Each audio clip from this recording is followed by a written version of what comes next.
नमस्कार, Asian news देख रहे हैं आप। मैं हूं मनीष। मुख्यमंत्री डॉक्टर मोहन यादव ने आज राजधानी भोपाल के ऐतिहासिक चौक बाजार में नेक्स्ट जनरेशन जीएसटी के प्रचार अभियान में शामिल हुए। उन्होंने स्वदेशी सामान की खरीदारी की और साथ ही व्यापारियों से संवाद भी किया। सीएम ने सभी से डिजिटल पेमेंट प्रणाली से जुड़ने की अपील भी की। मुख्यमंत्री डॉक्टर मोहन यादव ने इस दौरान जीएसटी की दरों में कटौती के बारे में भी व्यापारियों को जानकारी दी। मुख्यमंत्री डॉक्टर मोहन यादव ने कहा कि प्रधानमंत्री नरेंद्र मोदी ने जीएसटी की दरें कम करने का महत्वपूर्ण निर्णय लिया है, जिसके माध्यम से 5% की जीएसटी के दायरे में 99% वस्तुएं आ गई। नवरात्रि से पहले दिन से ये हमारे लिए एक तरह से बचत उत्सव के रूप में मनेगा। मतलब कि नवरात्रि से पहले दिन, नवरात्रि का भी पहला दिन है और आज पहले दिन ये जो उपहार दिया गया है ये बचत उत्सव के रूप में मनाएंगे लोग। इसका लाभ समाज के सभी वर्गों को मिलेगा। मुख्यमंत्री डॉक्टर मोहन यादव ने आह्वान किया कि सभी नागरिक गर्व से स्वदेशी वस्तुओं का उपयोग करें। मुख्यमंत्री डॉक्टर मोहन यादव ने कहा कि नवरात्रि का शुभारंभ जीएसटी बचत उत्सव से हो रहा है। यह समस्त राष्ट्रवासियों के हित में है। यह भारत को सशक्त बनाने के लिए महत्वपूर्ण कदम है। कमजोर से कमजोर वर्ग की आय में वृद्धि के साथ विकास में उन सभी की सहभागिता सुनिश्चित करना है। सीएम ने अपील की कि लघु, सूक्ष्म और मध्यम उद्योगों के माध्यम से निर्मित वस्तुओं का अधिक से अधिक उपयोग करें। गर्व के साथ स्वदेशी के भाव को बढ़ाना है। सभी लोग मेक इन इंडिया और मेड इन इंडिया को प्रोत्साहित करें। स्वदेशी के मंत्र को नवरात्रि के समय से लागू किए जाने से अर्थव्यवस्था को बल मिलेगा, क्योंकि रोजमर्रा की चीज़ों की खरीदी से किसान, महिला, युवा सभी के जीवन में बेहतरी आएगी। चलिए आपको सुनवाते हैं कि और क्या कुछ कहा डॉक्टर सीएम मोहन यादव ने और फिर उसके बाद विपक्ष ने किस तरह से जीएसटी 2.0 को देखता है, उसका भी बयान आपको सुनवाते हैं। यशस्वी प्रधानमंत्री ने जो जीएसटी की दरें कम करवाई है, जिसके माध्यम से 5% की जीएसटी से 99% वस्तुओं की कीमतों में असर पड़ने वाला है और 22 सितंबर की प्रथा बेला से नवरात्रि के दिन से ये हमारे लिए एक तरह से बचत उत्सव के रूप में बनेगा। माननीय प्रधानमंत्री जी ने बहुत अच्छे ढंग से विस्तार से इस बात को कहा है और ये बड़ी सौगात है हमारी। और एक बार फिर भारत को सशक्त बनाना है, कमज़ोर से कमज़ोर वर्ग की आय में उनकी सहभागिता जुड़ाना है। राहुल गांधी जी ने यही बात कि जीएसटी को एक स्लैब में लाओ, इस तरीके से लाओ कि आम जनता की पहुंच में रहे, लोगों के लिए सहायता बने। सरकार अपना खजाना भरने के लिए गरीब लोगों के जेब से पैसे मत निकाले। और 10 साल तक, 9 साल तक नरेंद्र मोदी ने जीएसटी के माध्यम से गरीब को लूटा है, मिडिल क्लास को लूटा है और उद्योगपतियों के घर भरे। अडानी, अंबानी जैसे 13% लोगों को जीएसटी का खूब फायदा दिया है और गरीबों के जेब से धन निकाला है। ये देश ने आज देख लिया और ये किसी और से नहीं देखा, नरेंद्र मोदी की भाषा और भावना से देखा। अब जीएसटी कम हो गई, कर कम हो गया, तो उसके बाद भी उनके पेट में दर्द हो रहा है, क्योंकि उनको लगता है कि नरेंद्र मोदी जी इतने अच्छे निर्णय क्यों ले रहे हैं। उनको लगता है कि नरेंद्र मोदी जी इस देश की जनता के भले के लिए काम कर रहे हैं। ये उनको रास नहीं आता, क्योंकि उन्होंने और खासकर नेहरू परिवार ने तो इस देश की जनता को केवल चूसा है। ऐसे में हमारे मेहमान भी हमारे साथ जुड़ चुके हैं, उनसे भी आपका तारुफ करा देते हैं। हमारे साथ हिमानी जी जुड़ चुकी हैं जो कि कांग्रेस के स्पोक पर्सन है। हमारे साथ सत्येंद्र जैन जी जुड़ चुके हैं जो कि बीजेपी के स्पोक पर्सन है। हमारे साथ दीपक गोयल जी जुड़ चुके हैं जो कि चार्टर्ड अकाउंटेंट है। आप सभी का बहुत बहुत स्वागत है एशियन न्यूज़ में। सबसे पहले हिमानी सिंह जी, किस तरह से देख रही हैं आप जीएसटी 2.0 को? आज से लागू हो गया है। सरकार का एक और यूटर्न, राहुल गांधी जी की दूरदर्शिता की जीत और उनकी सलाह का पालन के तौर पर देख रही हूँ। बिल्कुल इसमें 1% भी शक नहीं है, कोई दो राय नहीं है कि ये सिर्फ राहुल गांधी जी की सोच थी। जब से जीएसटी लागू हुआ था तब से उन्होंने इसको नाम दिया था गब्बर सिंह टैक्स और लगातार वो बोल रहे थे कि इससे मिडिल क्लास का शोषण हो रहा है, महंगाई बढ़ रही है, लोग, व्यापारी जो हैं वो जीएसटी के उसमें फंस गए हैं। तो कहीं ना कहीं जब कहते हैं ना जमीन लगी खिसकने तो खैरात लगी बटने, उस तरह से देखती हूँ। वैसे मैं आपको ये बता दूं कि 2 शब्द अभी मैंने पकड़े, फिर गूगल पे सर्च किया। एक तो उत्सव, जीएसटी उत्सव, तो मतलब जो पुराना वाला था अगर विलोम करके देखें तो उसको बोलेंगे शोक। तो वो 10 साल जो है वो जीएसटी शोक चल रहा था, तब अब उत्सव आया है, क्योंकि उत्सव का विलोम मुझे गूगल पर सिर्फ शोक दिखाई दिया। हालांकि हमारी सनातनी संस्कृति में उत्सव का कोई विलोम नहीं होता है, लेकिन हाँ सेलिब्रेट करते हैं तो शोक है। फिर दूसरे एक चीज की अच्छा निर्णय, अभी आपके सामने विश्वास सारंग जी कह रहे थे, तो अच्छा निर्णय का अपोजिट हुआ बुरा निर्णय। तो इसका मतलब जो पहले 10 सालों में था वो एक बुरा और गलत निर्णय था। तो कम से कम पहले ये चीज स्वीकार कीजिए, तब इसके बारे में बात करेंगे कि ये वो फैसला है जो आपसे विपक्ष के नेता आपको कब से सलाह दे रहे थे। कभी कभी डिबेट्स में ये लोग जो बीजेपी के प्रवक्ता होते हैं बड़े उसमें कहते हैं कि विपक्ष को सकारात्मक होना चाहिए, सलाह देनी चाहिए, साथ देना चाहिए। तो वो 10 साल से आपका साथ देने की कोशिश कर रहे थे, आपको सही रास्ते पर लाने की कोशिश कर रहे थे, आप उनके ऊपर किस तरह के इल्जाम लगा रहे थे, और आज आपको उसी चीज पर आना पड़ा और आप उसका ढोंग दिखावा करके उसका उत्सव मना रहे हैं। आपको उसका प्रायश्चित करना चाहिए कि 10 साल आपने जनता को किस तरह से लूटा है। जी ठीक है, सत्येंद्र जैन जी, प्रायश्चित करना चाहिए आपको भाई, 10 साल से जनता को आपने लूटा है, इस तरह की बातें कही जा रही हैं। कांग्रेस कह रही है, आरोप लगा रही है, गब्बर टैक्स की बात कही कि ये गब्बर टैक्स था इससे पहले जो लगा था, और अब राहुल गांधी इतने सालों से बोल रहे थे, उनकी जीत हुई है, आपकी हार हुई है, इस तरह की बातें अब कांग्रेस बोल रही है। कांग्रेस का तो काम ही ये है, और हमारे यहाँ कहा गया है कि राहुल गांधी जी के लिए बोल रहा हूँ मैं, और पूरे जो कांग्रेस के मल्लिकार्जुन खड़गे जी हैं, शीर्ष नेतृत्व उनके लिए, या जीतू पटवारी जी के लिए बोल रहा हूँ, व्यक्तिगत ना लें दीदी। बुरा जो देखन में चला, बुरा ना मिले आज कोई, जो जग ढूंढा आपने मुझसे बुरा ना कोई, तो वे पूरे जाएंगे ना। अंततः एक कांग्रेस यही कहेंगे राहुल गांधी जी कि पूरे भारत में सबसे बुरा कोई व्यक्ति है तो वो स्वयं है, या मल्लिकार्जुन खड़गे हैं, या मध्य प्रदेश में जीतू पटवारी जी हैं, क्योंकि इन्होंने नकारात्मक राजनीति की है। चलो चुनौती के साथ पूछता हूँ मैं आपसे, आप ये समय जीएसटी की बात हो रही थी, 10 साल यूपीए का सरकार रही, मनमोहन सिंह जी क्यों नहीं ला पाए? क्योंकि राज्यों को डर था, राज्यों के लिए आर्थिक गारंटी नहीं दी जा रही थी, कंपनसेशन नहीं दिया जा रहा था, कंपनसेशन की गारंटी नहीं दी जा रही थी, इसलिए आपकी बाजुओं में सामर्थ्य नहीं था। और कांग्रेस की 10 साल की सरकार पॉलिसी पैरालिसिस का लकवा मारा हुआ था, नीतियों का लकवा कांग्रेस की सरकार को मारा हुआ था। और यह सबसे बड़ा आर्थिक सुधार अगर भारत की स्वतंत्र भारत के इतिहास में है तो वो जीएसटी लागू हुआ वर्ष 2017 से। जब 2017 में जीएसटी आए तब एक देश और एक कर हुआ, ये वन नेशन वन टैक्स हुआ, वन नेशन वन लॉ जो हम कहते हैं, एक देश एक संविधान। जब हमने धारा 370 हटाई तो कश्मीर, अब मैं कश्मीर पे नहीं जा रहा हूँ, लेकिन जिस प्रकार से आज अगर जीएसटी का जो रिफॉर्म है वो वर्ल्ड का वेस्ट, भारत के इतिहास का वर्ल्ड वेस्ट इकोनॉमिक रिफॉर्म है, जो हमारा स्वतंत्रता के पश्चात 1947 में देश स्वतंत्र हुआ उसके बाद सबसे बड़ा आर्थिक सुधार है। और जो सुधार हुआ और उसके पहले तक मैं बता देता हूँ, कांग्रेस की सरकारें रही 56-57 साल देश में, और मध्य प्रदेश में 45-46 साल सरकार रही, 1.5 साल और मिला लो कमलनाथ जी का तो वो भी सब 47-48 साल सरकार मध्य प्रदेश में रही। अब मध्य प्रदेश हो चाहे कोई सा भी राज्य हो, एवरेज जो टैक्स लगता था वो टैक्स लगभग 20% लगता था सारी वस्तुओं पर। फिर जब जीएसटी आया उसके बाद ये टैक्स हो गया लगभग 15.5%, और उसको सुधार करते रहे, बार बार उसमें अमेंडमेंट हुए तो ये 12.5% तक पहुंचा। और अब जो सुधार हुआ है 12.5-11% तक हुआ, और अब जो सुधार हुआ इस सुधार के बाद में जो टैक्स है अब 9.5% के आसपास हो जाएगा।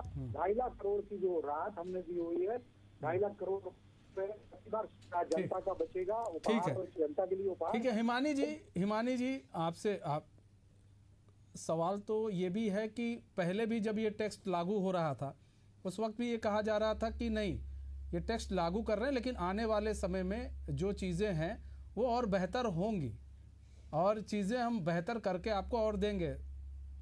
तो आज की डेट में वो बेहतर करके दिया गया, ये भी था, क्योंकि इसको नकारा भी नहीं जा सकता कि ये कहा नहीं गया था। और उसके बाद आप उधर से भी कहा गया था विपक्ष की तरफ से कि एक बार चीज़ें लागू हो जाती हैं तो चीज़ें नहीं होती हैं, ये नहीं होगा वो नहीं होगा, लेकिन आज तो चीज़ें बदली है ना। मनीष जी, मैं बिल्कुल ऐसी स्थिति हो गई है कि अगर पुरानी डिबेट्स की रिकॉर्डिंग लगाएं, हालांकि इतनी मेहनत करने की जरूरत नहीं है, जनता को सब याद है कि थकते नहीं थे उसके फायदे गिनाते हुए और उसकी अच्छाइयां बताते हुए। अब इन्होंने बात की मनमोहन सिंह जी के समय की। अब आपकी तरह कोई ऐसा करे कि आज किसी लड़के और लड़की का रिश्ता पक्का हुआ और कल शादी की डेट निकाल दी जाए, फिर कहो कि शादी ठीक तरह से नहीं हुई।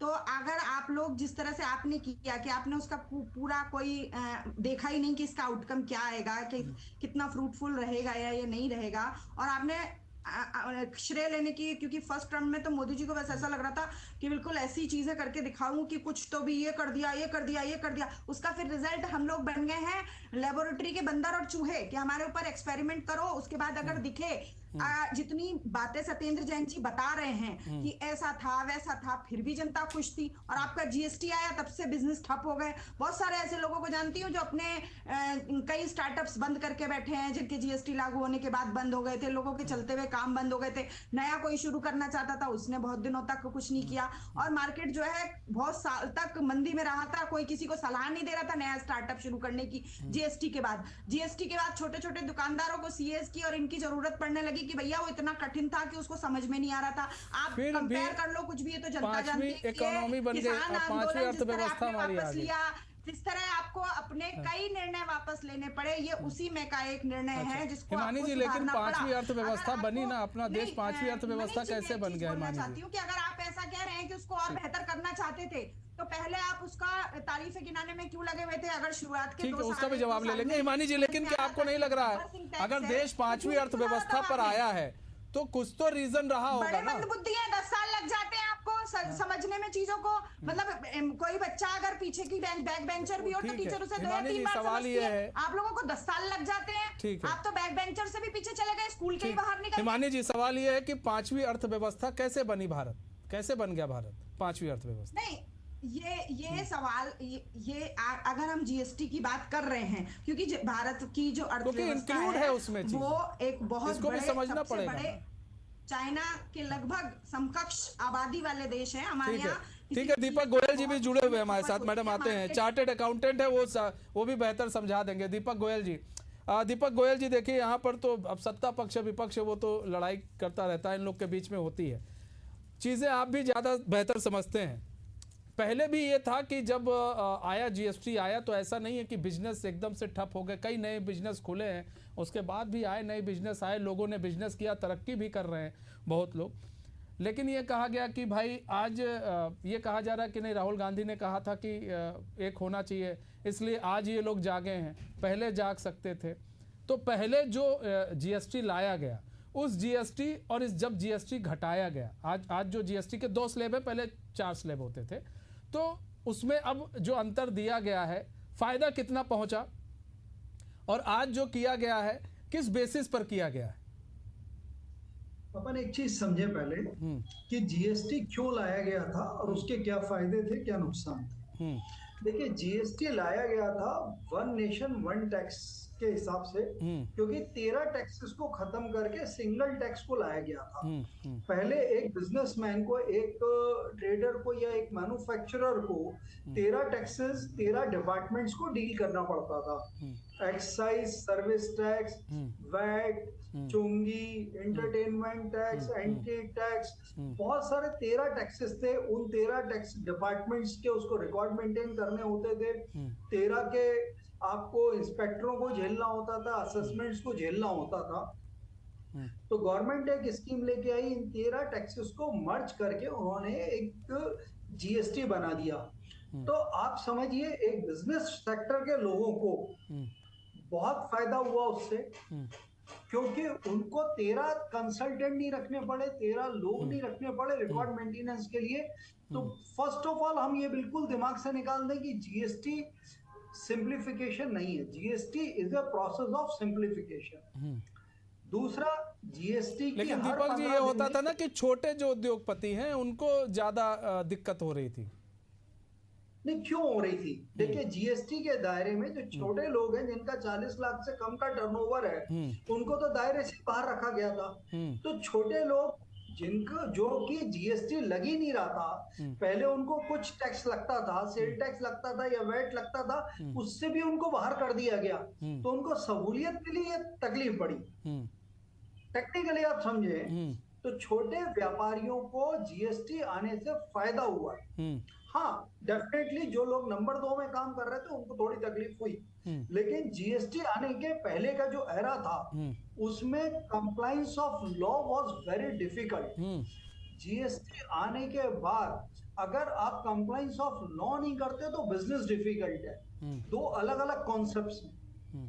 तो जीएसटी में आने के बाद क्या क्या चीजें होती, जब भी कोई नया एक्ट होता है, आप बताइए 13 टैक्सेस को आप खत्म करके एक बना रहे हो, आप उसमें regular changes, regular amendments are required all the time. यानी हम ये नहीं कह सकते कि सब 13 टैक्सेस तो जो चल रहे थे वो सही है, एक और लगा दिया, ऐसा नहीं किया गया। 13 को खत्म करके एक लाया गया है। अच्छा, अब ये तो हो गई। अब जो 2 स्लैब किए गए उसके पीछे का क्या रीजन रहा? फायदा देखा गया, उसके बाद क्या रीजन रहा कि दो में ही कहा गया नहीं अब 2 स्लैब चलेंगे? देखिए, पूरे इंडिया में डिफरेंट सिटीज में एफएम की और डिफरेंट ट्रेड एसोसिएशंस के वेरियस मीटिंग्स हुई। उसमें ये इशू उठ रहा था कि सर स्लैब्स बहुत ज्यादा हैं, और होता क्या है कि मान लीजिए होटल इंडस्ट्री है, उसमें एक सर्विसेज पे 12% है, एक पे 5 है, या शूज है, उसमें किसी शूज पे 5 है, किसी पे 12 है। तो that is makes a confusion कि इस रेंज का शूज पे 12% है, इस पे 5 है, या इस सर्विसेज पे 12 है, इस पे 5 है। तो ये खत्म करना चाहिए। तो यूनिफॉर्म टैक्सेशन लाने की बात चल रही थी, लेकिन क्या होता है, कोई भी टैक्सेस है, आप ऐसा नहीं होता, और हर 15 दिन में एक मीटिंग हो रही थी जिसमें कि सारी पार्टियां कॉन्शियसली पार्टिसिपेट कर रही थी, यानी गवर्नमेंट एंड अपोजिशन ऑल। तो जो भी डिसीजंस हुए हैं वो गवर्नमेंट और अपोजिशन के म्यूचुअल कंसेंट से, और जो डाटाबेस गवर्नमेंट ने। ठीक है हिमानी जी को दीपक गोयल जी आपकी बात पर हंसी आ रही थी, किस बात पर हंसी आ रही थी वो भी जान लेते हैं। हिमानी जी,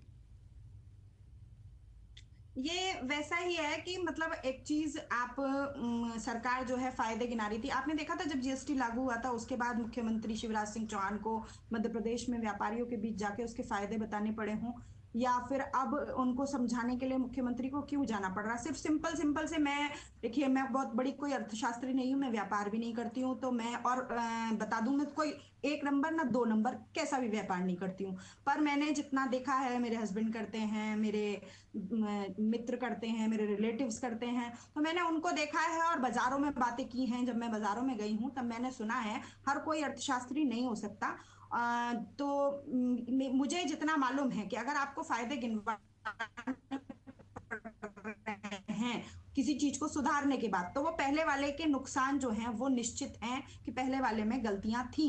अब बस ये है कि आप लोगों से बस वो स्वीकार करने में दिक्कत हो रही है कि आप ये स्वीकार करने में आपका ईगो थोड़ा हर्ट हो रहा है। जी कह रही है भाई पहले वाले में गलती थी इसलिए सुधार किया गया, राहुल गांधी की बात मानी गई, और राहुल गांधी पहले से कह रहे थे, यानी कि पहले आपने टैक्स 4 स्लैब में लेकर आए थे, जो गोयल जी कह रहे हैं। मनीष जी आप मुझे बोलने तो दीजिए। मैं नहीं जानती 17 टैक्स थे, 18 टैक्स थे, 20 टैक्स थे, लेकिन फिर भी पेट्रोल किस रेट में मिलता था, सोना किस रेट में मिलता था, खाद्य सामग्री किस रेट में मिलती थी, उस पर सवाल ठीक है।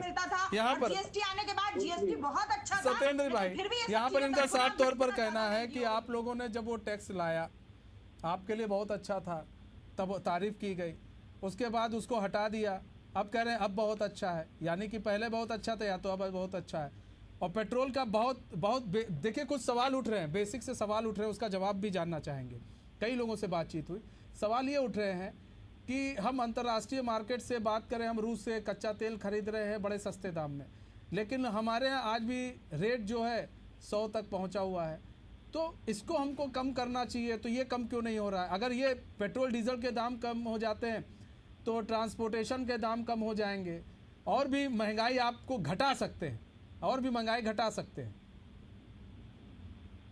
मनीष जी सारे काम हम कर रहे हैं, और जिस प्रकार से कांग्रेस का तो ज्ञान भी शून्य है, प्रज्ञा भी शून्य है, यस्य नास्ति स्वयं प्रज्ञा, तो प्रज्ञा का नाश जहाँ हो जाता है, जिनके ज्ञान चक्षु फूट जाते हैं, उनको सब चीज झूठी लगती है। अब मैं आपका पॉइंट पे देखिए, मैंने अगर ये बात स्वीकार की, क्या मैं पूछ रही हूँ आपसे सत्येंद्र जैन, उनसे पूछ रही हूँ मैं कि तुम कौन-कौन से सब्जेक्ट में मास्टर्स करके बैठे हो?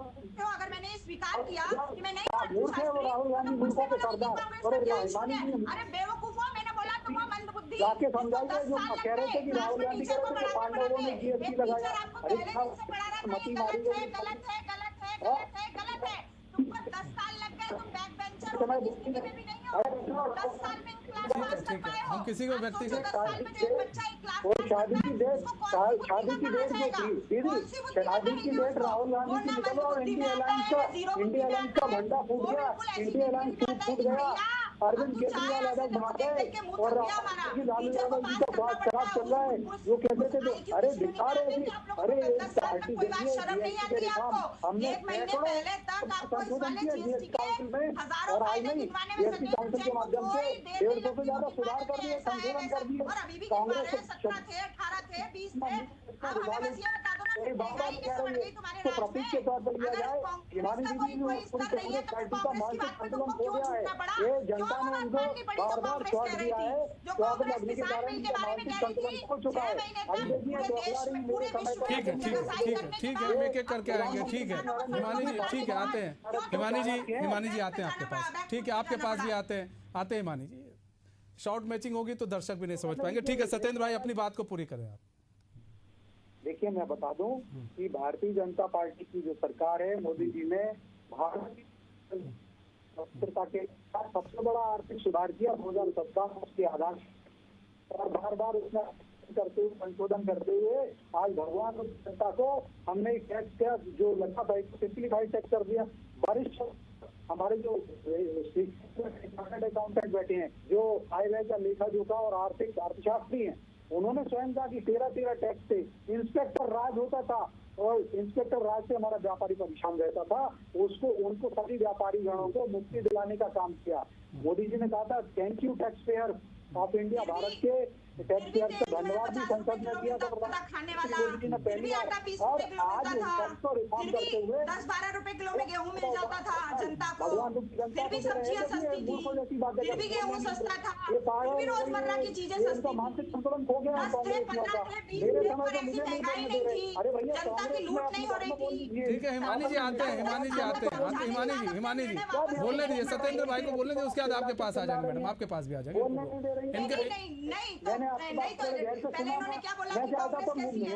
है आप भी तो बोलती हैं बीजेपी कैसी है, आपने भी बोला ना बीजेपी कैसी है। ठीक है हम आते हैं आपके पास। ठीक है सत्येंद्र भाई अपनी बात पूरी करें जल्दी से 10 सेकंड में। शांति से मेहनत पालन किया, मतलब कुछ भी बोलने लगना और दूसरे के कमाई के भाई अभिव्यक्ति की स्वतंत्रता का आनंद करने लगना कांग्रेस की विकृति है, और विकृति से परिपूर्ण हिमानी दीदी का व्यवहार हो रहा है। अरे भैया आप अपने घर को बोलिए, तो बोलिए, कौमी आवाज में बोलिए, नवजीवन पे नवजीवन तो बोलिए। आप ये चैनल है, ये चैनल सम्मानित है।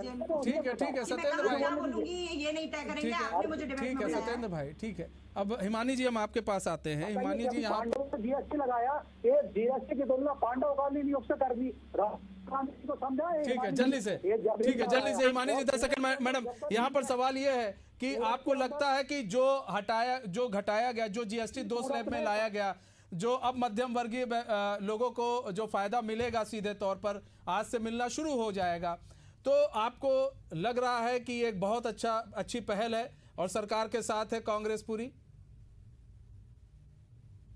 देखिए मुझे इस सरकार की मंशा पर कभी विश्वास नहीं होता है। जब मैं तब मानूंगी जब मैं अपने किराने की सामान की खरीदारी करने जाऊंगी और मेरे बिल में कुछ बचत होगी। जब मैं पेट्रोल डलवाने पेट्रोल पंप पर किराने के मुझे कुछ कम कीमत। तो हिमानी जी ठीक है, हम आपको उस दिन में जोड़ेंगे, आपसे पूछेंगे कि किराने का सामान आपने खरीदा और आपको बचत मिली कि नहीं मिली।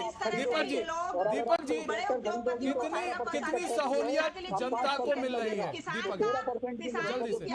ठीक है जल्दी से 10 सेकंड में अपनी बात पूरी करें। आपको 20 रुपए किलो में मिल रहा है, 5% की बात बीच के कितने आने 18 थे? रुपए किसके पास जा रहे हैं वो ठीक है सवाल सत्येंद्र भाई ईमानी जी, एक मिनट सर वो चार्टेड अकाउंटेंट है, वो नेता नहीं है, वो नहीं लड़ पाएंगे आप लोगों से।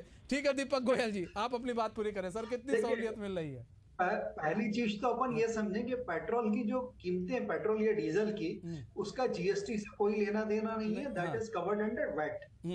तो पेट्रोल की कीमतों का जीएसटी से कोई रिलेवेंस नहीं। अगर तो महंगाई को और कंट्रोल किया जा सकता है, सवाल ये है। हम सरकार की मंशा पे सवाल ना उठाएं। देखिए पेट्रोल की कीमतें सरकार की मंशा पर फिर भी सवाल नहीं उठना चाहिए कि कोई परचेज है, कीमत कब से होगी। कांग्रेस और की फिर राज्य जीएसटी सरकारों की वाहवाही कर रहे तो हो। उसमें स्टेट का भी टैक्स होता है, सेंटर का भी टैक्स।